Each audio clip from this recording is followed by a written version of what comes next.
পুরো ভোটে অভিষেক বন্দ্যোপাধ্যায় দাঁড়ালেও হারাবে বিজেপি। কলকাতা হাওড়া পুরসভার ভোট নিয়ে হুঙ্কার সুকান্ত মজুমদারের। মমতা বন্দ্যোপাধ্যায়ের তৃণমূলকে ছুঁড়ে ফেলে দিয়েছে জনগণ। ওয়ার্ড পুনর্বিন্যাসের পর 150টি আসনে জয় পাওয়াই লক্ষ্য। প্রাক্তন তৃণমূল কাউন্সিলরদের বিরুদ্ধে দেওয়া হবে চার্জশিট। পুরো ভোটের প্রস্তুতি শুরু করে হুঙ্কার কেন্দ্রীয় শিক্ষা প্রতিমন্ত্রী। যে ভোটে দাঁড়ান না কেন, ওনাকে হারানোর জন্য আমরা রেডি হয়ে আছি। উনি যেখানে দাঁড়াবেন অনে বনে জনজঙ্গলে, আমরা সেখানেই যাবো, চিন্তা নেই হারানোর জন্য।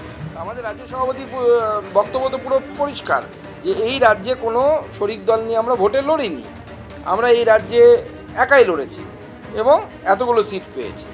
তো স্বাভাবিকভাবে আমরা এখনো পর্যন্ত কোনো শরিকি সিট শেয়ারিংয়ের বিষয়ে আলোচনা করিনি।